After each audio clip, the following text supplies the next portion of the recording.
Hey guys! Welcome to Nerdarchy, for nerds, by nerds. I'm Ryan, and today we're going to do an intro into Dungeons & Dragons races.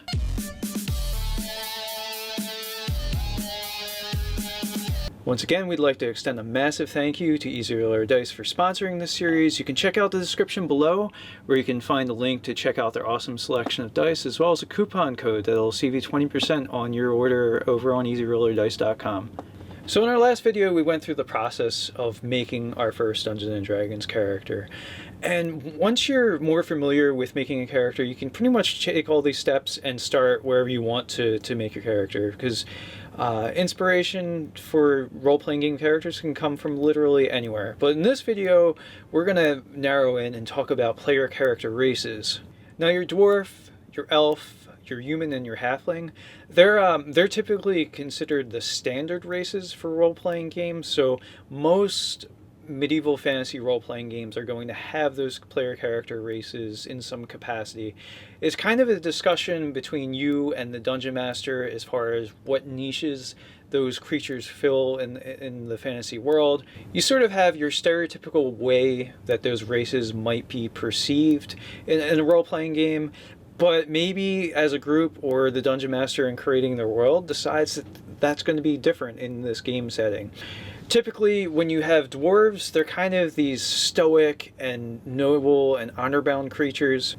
So like dwarves, they tend to be stoic and hardy, and they tend to be made in the mythos of worlds. They kind of have this Celtic origin, so sometimes they're maybe flavored a little bit like Scottish, being clannish and things like that. But you could decide that maybe you want to model your dwarves differently, and in your game world, maybe they're based off of a Japanese culture, for instance. Like you could have something with samurais, and it'd be a very different set of dwarves than you would, and customs than you have in a typical game setting world. Now elves are typically considered aloof and sort of almost chaotic, and then they have this bond between magic, nature, and beauty is sort of the typical standard elves. Again, sometimes they're also oriented towards having a Celtic mythos, but sometimes they've also just stereotypically in some worlds been tied to like an Asian culture. But you know, in your game setting, and maybe they're renowned horsemen in the game world that you have, for instance, would be a different way to do elves.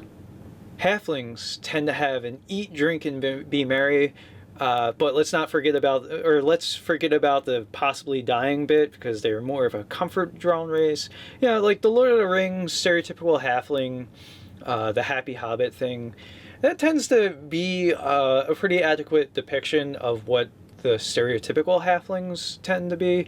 In some game worlds, they take on this role of being like a gypsy-esque sort of culture. So halflings are known to just sort of live on the edges of other cultures and societies as well. And then you have humans. Any human culture that has existed on Earth, you could use that in your game world and model culture after that. Or you could create something new. Maybe you blend different cultures together, and taking 2 or 3 elements from this culture and 2 or 3 elements from this culture, and you sort of mash them together. You create something new and unique that's never existed before.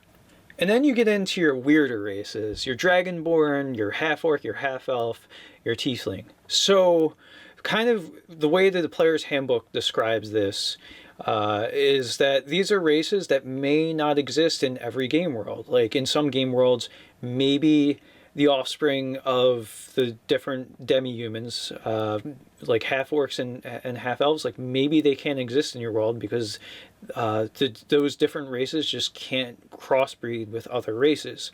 Or you have your way of how you're going to describe those existing in your world. Like tieflings could be from the pact with demons, or they could be a race that was cursed to look demon-esque. It all depends on what you and your group decide that you want to have at your game table.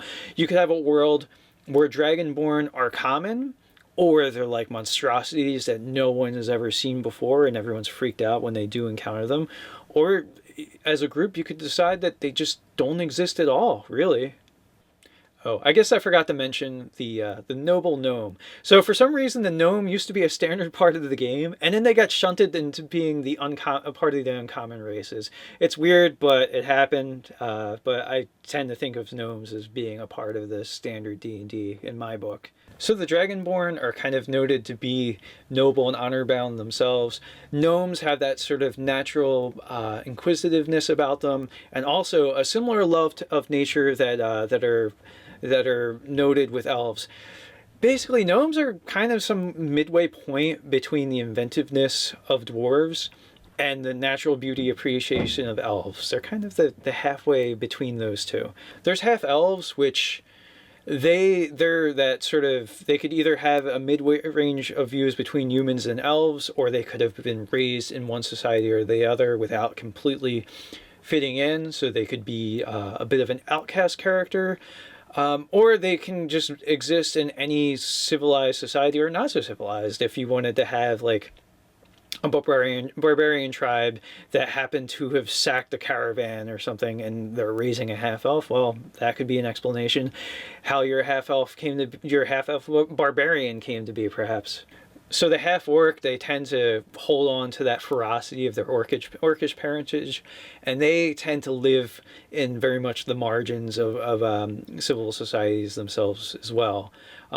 Maybe kind of distrusted, depending on how your world's going to view things, and maybe how front and center you want to have, say, things like racism present in your game world. So lastly, that brings us to tieflings, which, I mean, you know, they tend to have cloven horns or maybe vestige wings or horns or anything like that, or maybe they have like red or blue skin or anything. So they're clearly marked by their fiendish or abyssal parentage. And so I think the most extreme reactions are probably going to be towards the tiefling and the dragonborn. And so, again, it's at your gaming table, do you want to hand wave what's going on here, or do you really want to play about the suspicion that a demonic-looking character might bring about them?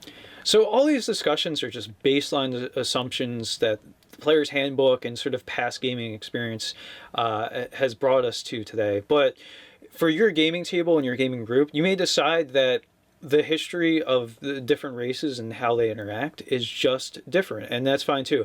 So you can either work within the framework of a pre-existing world, or start to build a world together as a gaming group, or the dungeon master could very overarchingly say, well, this is how I want things to be in the world, and if you're cool with accepting it like that, then accepting it how it is, then you guys can just go forward and play with that.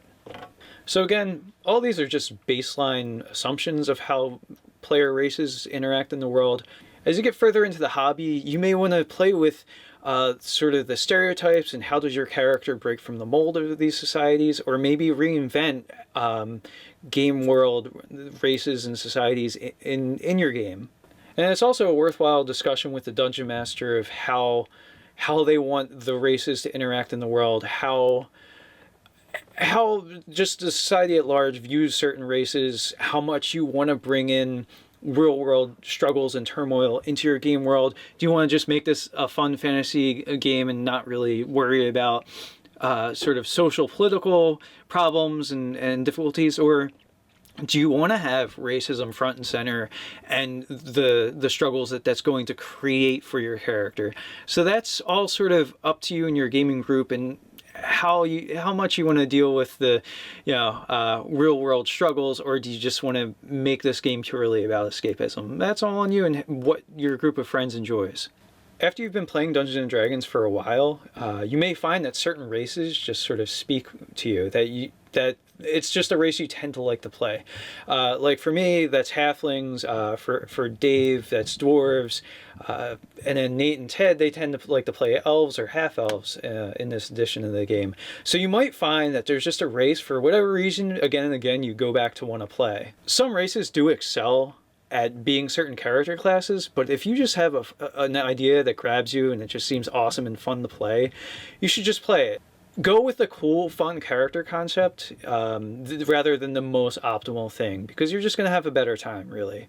Basically, the idea for a character can come from anywhere. If the character race isn't the thing that sparks your imagination, maybe look through the character classes and something jumps there, and then you figure out the race later. You can build these characters any way you want. There's no, other than following the rules of what a character can do, there's no right or wrong way to make a character. So in our next video, we are going to talk about an overview about the character classes. Don't forget to like, share, comment, subscribe, put your questions below. Thanks again to Easy Roller Dice for supporting this video series, and until next time, stay nerdy.